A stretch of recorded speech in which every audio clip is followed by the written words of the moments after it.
Welcome to our podcast, Parenting by the Pint. Enjoy the show.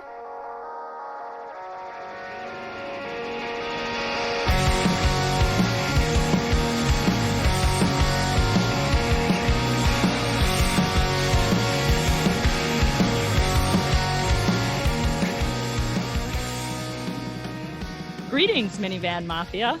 Lauren and I are longtime friends from Chicagoland that love getting together to chat about life, kids, family, and beer. Each week, we'll feature a brewery and sample at least 2 of their beers. We'll also discuss a variety of topics ranging from parenting, pop culture, travel, marriage, and just about anything else that comes to mind. Welcome back, everybody. Welcome, everyone. It's time for another fun-filled episode. Yeah, time for more beer and talking. Yeah. Nice. We are going to talk about art history today. Not the subject, but the brewery. Oh, no. I mean, I like to consider myself an appreciator of art, but art history isn't really my area. Yeah, not my expertise. Yeah. But art history, they are from Geneva, Illinois.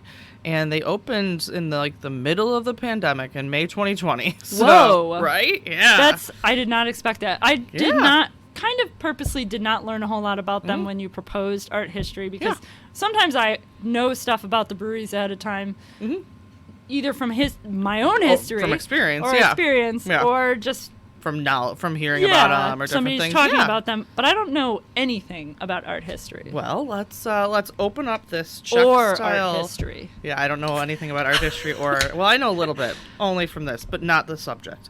All right, we're going to open the Czech style lager. Ooh. A Czech lager.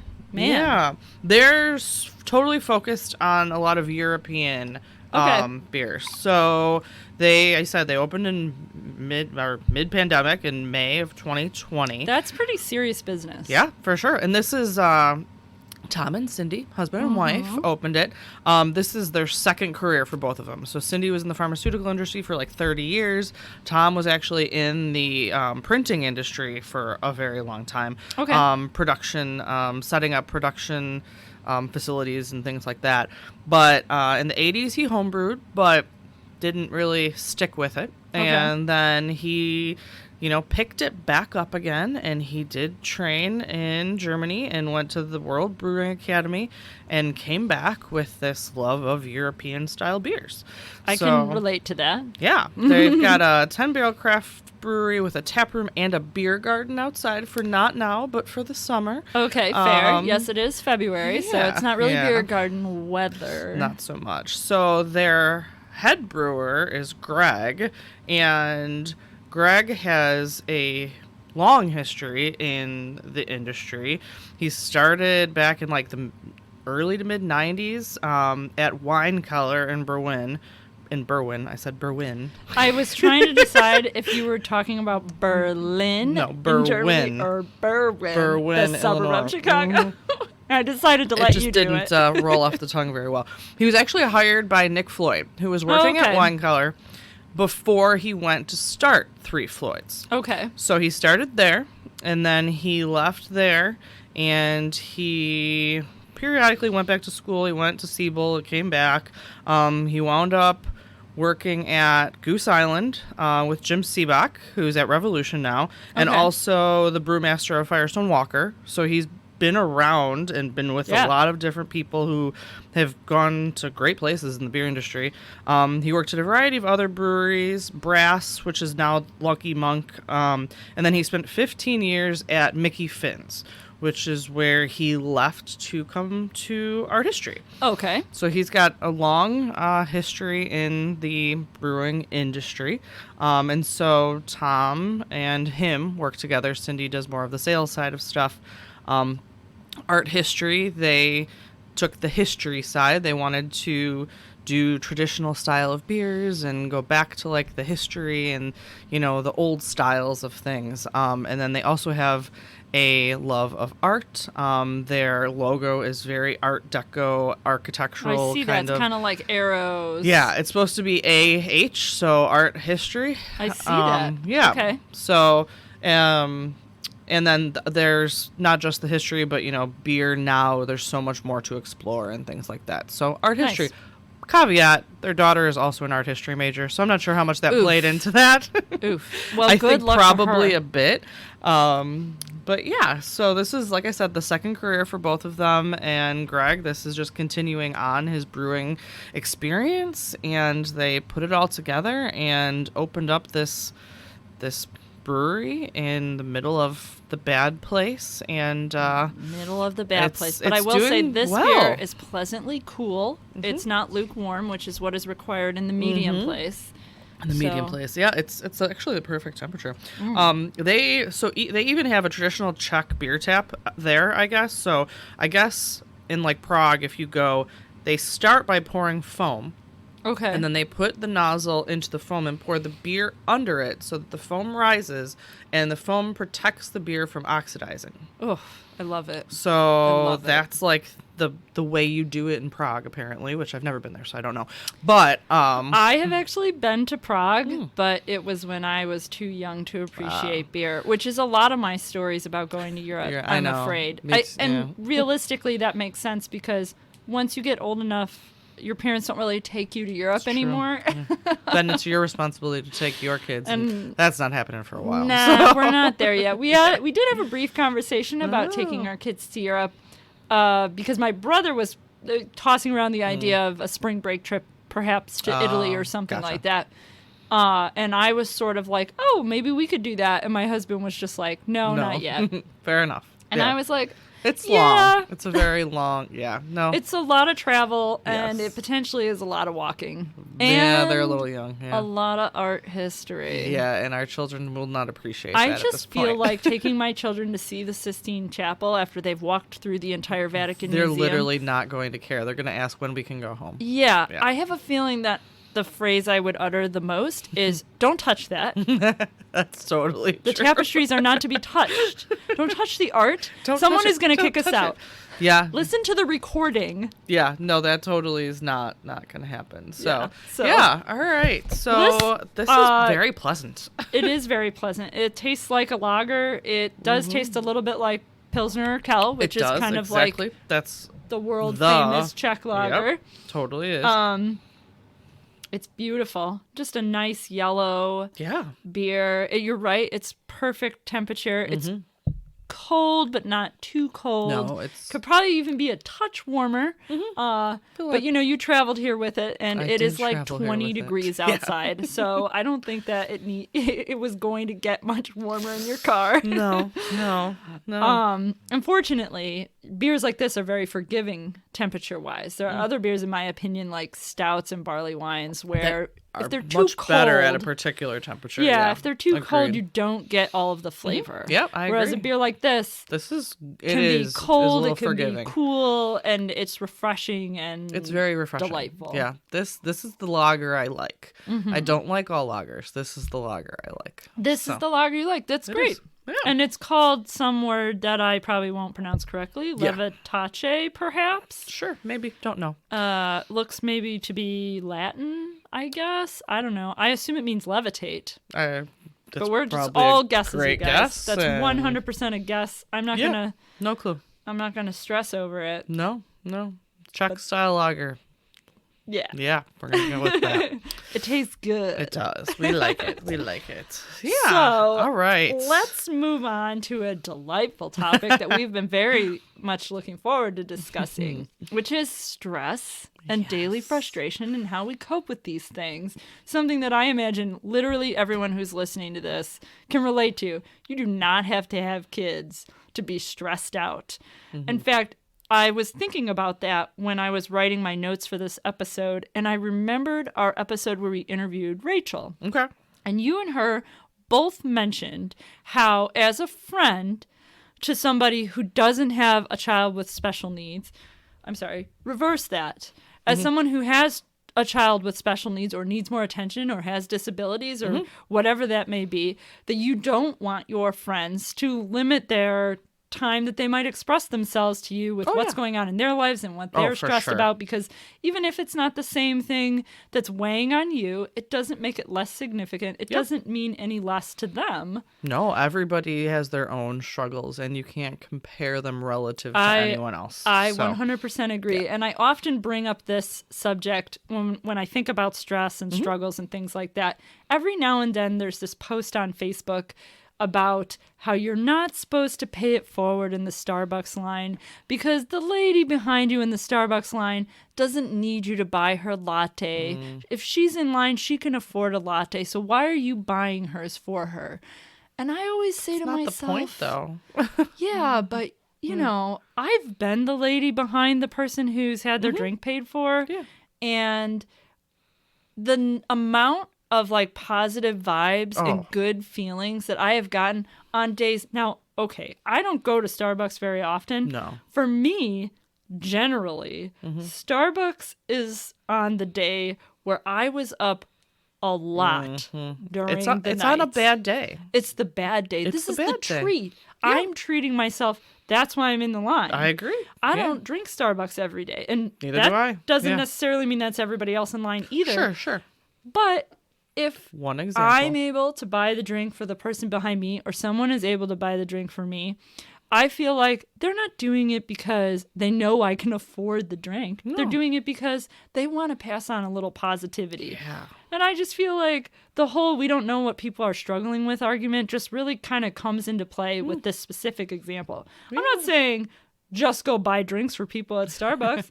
Do what makes you happy. If you want to donate to causes or do stuff like that to spread joy, by all means, do those things. You know, ironic, I was listening to the radio earlier today, and I was listening to a country station, The Highway on XM, and they're out of Nashville. And I guess today, earlier in the day, the VJs, or whatever you call them now, they went out and were just handing out roses on the street to people. Like, and they said the amount of like positive energy that created, they're like, we should do this all the time. Like something nice, not necessarily roses, but something to just you know, a small to give. kindness. Yeah. Just And a they small said kindness. it made, not only did it put smiles on other people's faces, but it made them feel good. Yeah. And Yeah. that's half of, we're totally going off the rails here, but half of my enjoyment of like holidays or different things is giving. Like, Agreed. I very Same. much don't care what I get in return as much as seeing someone happy with something I did or gave or whatever. Absolutely. Like, Absolutely. that's what matters more to me. But yeah, random acts of kindness. I like it. Yeah. Well, and I think that that's something that you can actually do to relieve stress on yourself, too. I mean, you know, it does feel good. It so, does. you know, add that to the list of ways All to right. cope with stress. Add it to the Let's list. put that on there. Passing wasn't the on first thing I was gonna Passing say. on kindness to other people does make you feel better. 100%. So I Definitely. think it should be on the list. All right. But Yes. when I was thinking about this topic and stress and daily frustrations and things like that, I initially kind of thought about my kids. So my 8-year-old is kind of an anxious dude. Okay. And I think that his anxiety, and I use the word anxiety a little bit loosely because I feel like in some ways people believe that that's something that you're diagnosed with. Yeah, fair. I- but I think it exists in everybody. Yes, my own son would classify himself as a nervous person. Okay. And so I think that saying that he's anxious on occasion is probably accurate. Yeah. So going off of that, I think that my son's anxiety over whatever is making him anxious carries over to me quite often, especially when he gets up in the middle of the night and is nervous in the middle of the night. About. Wakes up, goes to the bathroom, realizes he's freaking out, and comes to get me. And this happens almost every night. I was going to say, unfortunately, too often. Yeah. Way too often for both our sakes. Honestly. Like, the poor child. Yeah. Like, Oh, yeah. please, just get some rest. Yeah. And lack of sleep. I mean, yeah. Not for a good everybody. time. I know you know what I'm talking Yep, about. for sure. So what I have done is I've worked really hard on trying to have strategies for him to relax and calm down. And I've tried to incorporate some of those into my life. all right. One of the things that we encouraged him to do was that there kind of are proper times to feel nervous or worried or anxious, and that you should tell yourself, when I'm trying to sleep, maybe not the best time to be worried about school tomorrow. Don't worry about school tomorrow while you're trying to rest tonight. Think about what you want for your birthday Something this happy. year, or whether you want chocolate cake or yellow cake or red velvet cake. Think about something that makes you feel good, that calms you down, and focus on the worries and the anxiety at a time where you can talk to someone about it, or it can make you feel better by expressing it. But it doesn't do that when you're laying in your bed at night. And that's true of all of us. Yeah. I know. Sometimes I have to work very hard to shut my brain off to be able to sleep at night. I feel that. Yes. Yes. So I try to incorporate some of the little things that I've encouraged my son to do. All right. I will say, and then I know you're going to connect on this one with me, I do occasionally drink alcohol when I'm trying to deal with stress. And I know that sounds like a bad thing on its surface, but it does honestly help me because, for example, that is an element in this podcast. Yeah.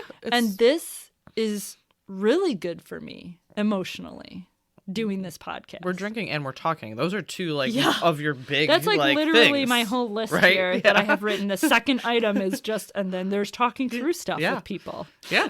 No, this is the perfect example. But yeah, no, I don't really drink that often. I mean, obviously we sample beers. We're not drinking if we're not drinking an entire beer to ourselves when we're drinking and sampling them, but at home, I don't drink a ton of beer anymore, mostly because my husband doesn't. Right. And so if people come over, I will happily open something and we will share. Share it, sure. But me and him will, I like experimenting with different cocktails. So, I'll, pull up a recipe and, try it out. And it gets my brain to think about something else.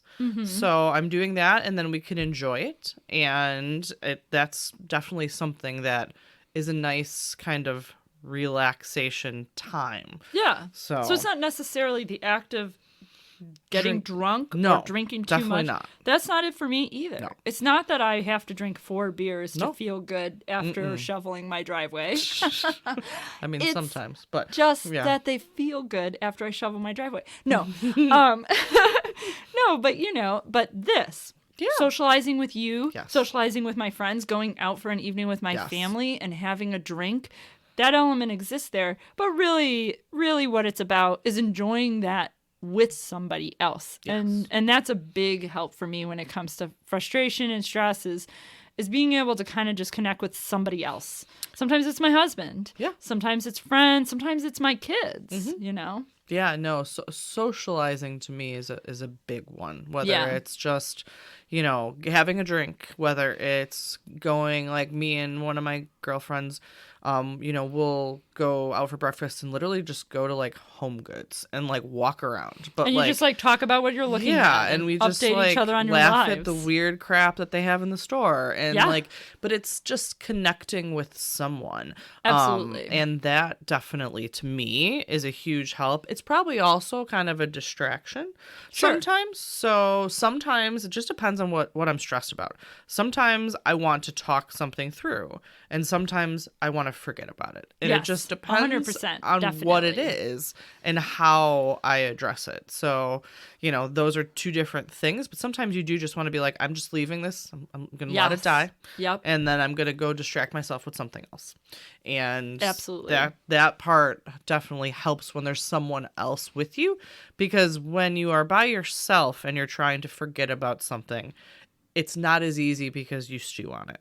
Yes. So if you're trying to forget, ignore, move on, whatever, it's nice to have someone else to help you with that. Absolutely. I totally agree. And I think for me, that's probably my best coping mechanism when it comes to stress and frustration is talking it through with people when it's an unavoidable topic. No. Like you said, and I was going to actually get to this, that some stresses and worries are little things, sometimes even inconsequential things. Yeah. And I'm one of those people who tends to like make a mountain out of a molehill once in a while. Where I'll be really stressed and worried about something, and then like whatever the thing is comes about or happens, And or I it's talk to not the as person that it's related Big of to, a deal, is it? and it's really not a big deal. Yeah. And I'm like, oh, I guess I was like wasting all that time I worrying overthought about this, it. yeah. I had that exact situation today. My kids went to the dentist this morning.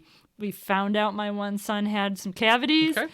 I like freaked You out freaked about out, that. yeah. And I came home from work today and talked to him about it, and he was just like, yeah, I got to go back next week and get some teeth fixed. It's okay. And he was like, And no I'm big just deal. like, oh, okay. Okay. You're cool Cool. with this. All right. Yeah. And that's Great. just like one of the examples. And it's Yeah. not because it was about him. It was just one of the examples of something where I worried about this thing Yeah. and then realized later it really wasn't that You big really a deal. didn't have to worry as much. Yeah. I do that a lot. I definitely talk things through in my head, and sometimes they happen and sometimes they don't. And sometimes I worry about things that never occur. And I Yes. definitely think too much. I would say if I asked my husband what are my coping mechanisms, he would say I don't have any good ones. Well, because he always says like I worry about everyone else before I worry about myself. Which is pretty factual. So we've been saying like I need some time to relax or do something for myself and get away and not worry about everyone else. Yeah. Definitely lately I've, my oldest has had a slew of kind of issues and medical things, and I've actually felt like talking about it, even with people who can't understand, Oh, sure. is helpful, because at least then they kind of understand what I'm going through, even if they can't fully understand it. So that's been helpful. That's good. And I feel like my husband doesn't understand anything going on with me. So when I talk to him about things, I actually wrote that down as well. That it's not that he doesn't like relate. Yeah. Or like if I come to him with a problem, like Sure. I'm stressed about this thing He'll from listen, work yeah. and I'm gonna have to deal with it tomorrow. He'll listen and he'll be responsive. But like when I'm done telling the story, Yeah. part of me is like, okay, well, we didn't solve any problems, but I did get it off my chest. And so, and not to say that's always what happens when I talk to him, but on occasion it happens with everybody. Yes. And when it does, like you said, sometimes it just feels good to say it. Yes. Yeah. So, Sometimes you just I need definitely to get that. let it out. So You got to set it free, man. Yeah, It's got yeah. to be out there in the universe. Yes.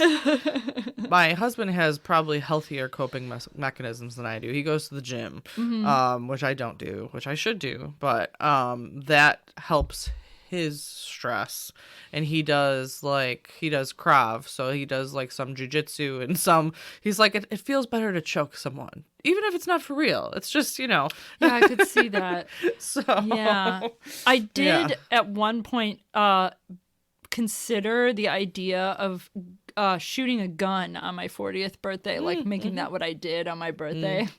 Because I was like, well, that might make me feel better in a it's sometimes semi-violent way. Honestly, like I guess there is some kind of rush and serotonin release probably in that process. Like, I mean, me and my husband have gone to the range a bunch of Sure. times. We both have our foids and we own, a handful of guns, and we haven't gone in a long time. But sometimes that is a stress relief and to target practice. Also, I feel like when you focus on something, so you're focusing on a spot and you hit it and you get a sense of satisfaction. Absolutely. Too. And so Totally. that the whole process, even chemically in your brain, makes you just feel better in general. So Sure. I could see that actually like being a legit thing that might help people relieve some stress. Yeah. So Yeah. it's an option. I didn't go that route, mostly because I ended Yeah. up with a group of friends. Yes. And we did a little more low-key activity, Yes, which yes. was just have a few drinks,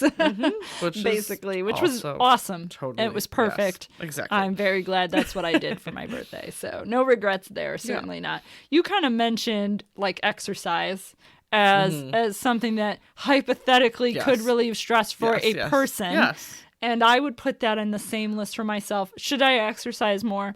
Yeah. Would I sleep better if I exercised yeah, regularly? for sure. I would 100% sleep better. I know that because there have been periods where I was like, I'm going to exercise every day for a month and we're going to see how I feel. And you'll felt better. And I felt better and I drank more water and I Yes. slept better and I was nicer to people. And I was Yes. just like, ugh, I was really hoping this was going to do more harm than good. Yeah, no. And it didn't. Clearly not. And it's funny because your husband is a big advocate for exercise. Oh, for sure. Because I saw him when he came to help clear my brother's driveway. Oh, yeah. And we chatted for a couple of minutes at my brother's like garage door. And garage door was open, and he was like, "Man, who's all these protein? Who's the exercise nut in the And I was like, "Oh, it's my brother." And he was like, "No, really?" And we talked about it a little bit, and I kind of was like, "I think that my brother probably exercises more now than he ever has before." Okay. And I will say part of that is that my brother's children are older. Sure. Yeah. So he kind of has a little bit more free time. Sure. Well, because, he doesn't have to he can just kind of like abandon them be for like, a all little right, while. I'll be back. Yeah, we can't do that. Legally, we cannot do that. No, I'm not there. Yeah.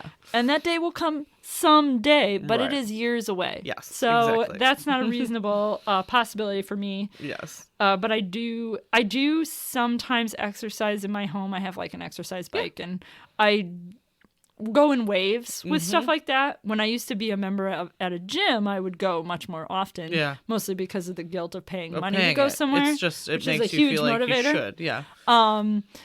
But I haven't done that in forever. And a lot of the reasons are because of the bad place. There was just a period where Well, you couldn't. I couldn't go, Yep. and I had a membership, and it got canceled from Right. that. And then there was a period where I kind of wasn't really looking to go back. And then we got like exercise equipment at home, and we started using it pretty regularly. And then by the time, like, let's say last summer rolled around, when it would have been very reasonable to go back to the gym, Yeah. it just kind of, things get away. And exercise is notorious for The that. one that gets It's away. like always the one that gets away because thing you I'm don't gonna want to, not- but you yeah. do. Yeah. No, I don't exercise as much as I should. And, hopefully we'll get back there. But my husband thinks I should do like boxing or something. And I was like, Okay. I totally should. I feel like that would make me feel better. Yeah. But a little aggression, A makes little bit you of feel- aggression just a little. is Feels- not too bad, feels okay. man. Yeah. I can support that. Yeah, I like planning things. So like that actually, even though it's stressful to some people, makes me feel better to have something to look forward to. So whether it's a dinner, whether it's an activity, whether it's something like putting something on my calendar to look forward to Definitely makes me feel better. I feel that way too. The flip side of that, how do you feel about not having plans? Like, I don't have to fill my calendar. And my husband would say the complete opposite, that I do fill our calendar too much. But I definitely am doing that less than I used to. But sometimes it's nice. Like, I look forward to just a Saturday that we don't have anything. Sure. So we can just sit at home and watch a movie and do nothing. Yeah. So I'm perfectly fine with not having plans all the time. But, having a plan, even sometimes it could be a plan to sit at home and have a family movie or play a game, or like I bought this puzzle that I really liked the scene of, and I would come home and just do the puzzle, and like the kids would be watching TV or doing something, and I would sit at the dining room table and just do this puzzle. The puzzle. And Nice. that to me was also relaxing, and I put it together and it's done, and I'm probably going to frame it and put it under the sign that I have. But anyways, I but love that There's is a plan also for there's the a plan, puzzle. yes. But that is also relaxing to me. So that's good. I it's like a that. variety of different things. I probably, again, pay attention to other people more than I should myself, but there's definitely things that I do for myself to wind down. And, the bigger thing is like periodically I go get a massage. Like, that's definitely relaxing to me. Absolutely. Yes. Don't do that enough. But yeah, having something to look forward to makes me feel better Absolutely. about whatever's Totally. happening right now. Yeah. So Definitely. I definitely see that. I did try to come up with a couple other things that comfort me and relieve stress. I really like playing board games with my husband. Okay. We play mostly cooperative board games because I'm too cutthroat and too if much you of a didn't, sore it would be- loser. It would play end poorly. competitive games. Yes. Well, one of two things would happen. Either it's a total game of chance and I could potentially win the game and not be nice about it. Or there's skill involved and my husband would 100% win all of the time and I would hate that. Yeah. So And either way, it's cooperative. negative. We Yeah, do cooperative. that's fair. I and can we agree with that. both seem to really enjoy that. Well, good. My cat used to be a big comfort to me. I know I don't want to sound too sad because it really is a good thing. Yeah. When there were periods of time where we would have no plans or we would be home over the span of a weekend and my kids would be watching something or playing video games or doing an activity that brought them outside the house and I had free time. Yeah. That never happens. But let's say it did. Yeah. I would occasionally sit in my bed and read or watch a show myself. And my cat 100% of the time would sit down with me. Okay. And so having the presence of another being, it could have been my son, it could have been my husband. But having something But there, having him there was always a huge comfort. I worried less about stuff. Yeah. And cats are kind of rumored to have that effect. They say that like them purring a in your healing presence effect, is sort yeah. of like it's like a healing. I've heard that. Yeah. And I definitely believe that because I always felt really good around him. Oh. It's also probably why the day will come where we will get another cat, and that day may come faster because we're all kind of like starting to miss that a lot. I mean, well, I've been missing it since the day it stopped happening. But everybody else is now. Yeah. But it's still like exists in our minds that we want that thing and it's not here. So I Gotcha. feel like at some point we're going to fill that void. Yeah. And I look forward to that. That's because it's a comfort and it does make me feel good. Yeah. And I know that. I think so. animals in general often do that. Like my oldest, he definitely gets some comfort around. We don't have any pets, but we have fish, but that doesn't really count. You can't pet fish. No. But he definitely gets comfort when he's around animals. So, like, he very much, like, my best friend has 2 dogs, and whenever we're there or when we're camping or he's always by the dogs. Like, he very much likes to be around animals. So I do think there's definitely a valid piece that they are comforting, calming thing. My twins, I think they very much need to decompress, like, on their own. Like, so, they go through school, they do their homework, they do everything, and then they, like, go to their separate rooms, and they, like, read a book, or they do something on their own by themselves, like, just to get some quiet time, essentially. Yeah. I think my oldest does more of that even now than he used to. He does seem to, even if it's just, like the cursed YouTube, which we are weeding out, and I know you've mentioned how you guys don't do YouTube at all. Well, which is we are. The rule now is no YouTube unless you bring it to us and we approve it. What you're watching. That's very good. Yeah. I like that. We have Gone back and censored. forth, I don't know. We've weeded through things that we don't like for them to watch, and Yes. they have cut a lot of that out. So like they do watch lame videos of people playing Minecraft, which is annoying, but they're not people who are being jerks while they're doing it, which is a really big thing for us. We don't want you to watch someone being a mean person or a bully and think that it's funny. Right, no. But my oldest will kind of do alone time. He'll go in there and read, or he'll go in there and watch a video, or he has a cell phone now and he's got a couple games on it, and he does have a time limit for how long he's playing games on his phone. His phone is always open. I haven't restricted when he can make a call or send a text message because I would never want him to be in a position where he needed it and you couldn't. Yeah, I agree.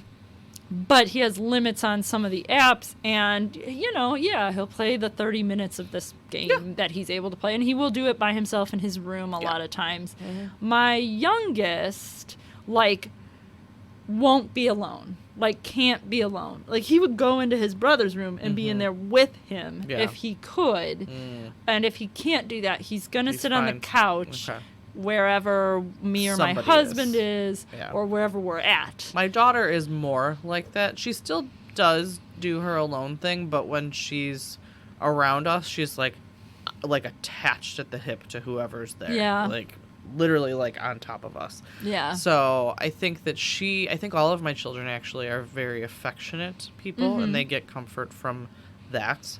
My kids are definitely affectionate. And I think that, as you know, I'm not a toucher, Yes. and I don't really like a lot of hugs. I won't say I make an exception for my kids because I don't feel that way about it. I enjoy affection with my children very, very much. But occasionally, I feel like they use it as a weapon against me, where they'll see I'm frustrated, or it'll be at a time where I'm like, for sure, I don't want to be touched, like when I'm eating. I don't like to be touched when I'm eating. No, I don't ever like to agree. be touched when I'm eating. Don't touch me. Yeah. And they'll like use an opportunity for me eating something at the table to come over and be like, hug time. And you're like, and I'm like, see, you're doing it on purpose because you know that I don't want you Gotcha. to. Yeah, no. So That's it's not difficult cool. because for me, touching is kind of a borderline activity at times. Yeah. And while I welcome it from my children almost always, There on are the occasions where I times- don't, Yeah. they kind of try to push it a little bit sometimes. That's fair. Being children, of course. Yeah, their children will be children. They're Yes. manipulative anyways, but all children are. It's there. Like I said, they use it as a weapon. Yes. One other thing that maybe not be, I don't know, maybe it is common, maybe it's not. I really enjoyed baking. Yes, So I like baking cooking. or I cooking, like cooking. but like baking something and having a finished product and doing that and going through all of those steps, like that to me is actually relaxing. Yes. But Yes. unfortunately, then I have a cake to eat or cookies or Well, or something. kitchen to clean up, which is But also kind of that act of making something is definitely also I a agree. I feel calming that way thing too. to me. I really well, and So- I've talked before about how much I enjoy like making an elaborate dinner. Yeah. And it's funny because we're gonna kind of touch on a topic next time that brings up the opportunity to not have to cook as much. And okay. I don't think I would ever really want to take away my opportunity to cook meals. Yeah. Maybe not all the time, but not Sure, really less but than I do now. yeah. We at my job, so I have a team under me, and we have bi-weekly meetings, and I select someone to have an icebreaker every time we have a Okay. meeting just to get the conversation started. We're all on Zoom, so nobody's together, but we try and still meet as a team. And so this week's was one of my employees said, would you rather have a personal chef or a maid? And I overwhelmingly would want a maid. Absolutely. Because, Oh, my goodness. first of all, I have 3 kids and their house is a disaster. Yeah. But also, I actually do enjoy cooking. So, Yes. like, I don't enjoy cleaning. No. I just don't. No, not There's- any type there's of nothing. cleaning. I know there are people that are like, "Oh, I really like vacuuming." Yeah. And No, I have don't no. like anything. There's nothing about cleaning of any sort that I enjoy. So, No. but I do. I can barely get myself to take a shower, you guys, and Yeah, that's cleaning my own self. Yeah, I don't enjoy any sort of cleaning, but I do enjoy cooking. So that would be something I wouldn't want to give up. Yes. But anyways, Absolutely. that kind of goes along with that. Even if I had the choice, I would still choose to cook. Absolutely. So- Yeah, and it is a comfort to me as well. Yeah. I definitely enjoy the act of preparing a meal, Mm-hmm. even when it's not always 100% well received by my family. Yeah. Which I don't cook for them Yeah. all the time. Sometimes I'm just like, you know what? I want to gonna eat make some this. chicken oregano tonight. I'm going to make that.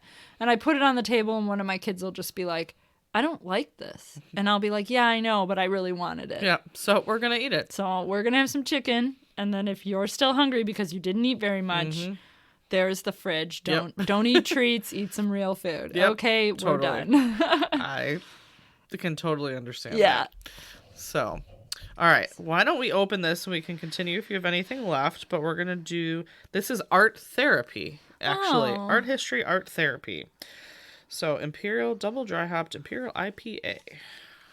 That just gave me a brilliant idea for an episode name for this. Oh, yeah? We should call this episode Beer Therapy. Ooh, I like it. Yeah. All right. Put that on there. I will.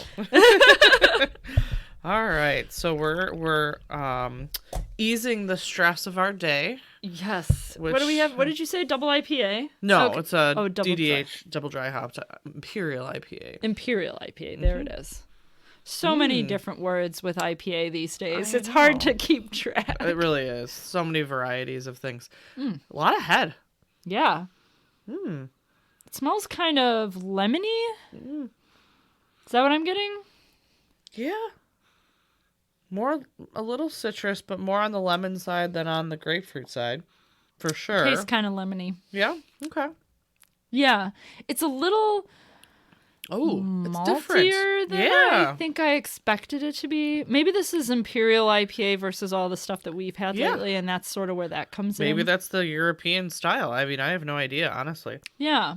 Man, it's been a long time since I've had what I believe is probably an Imperial IPA.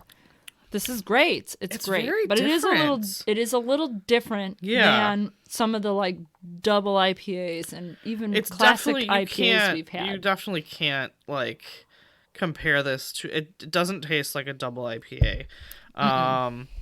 It definitely has a different flavor to it.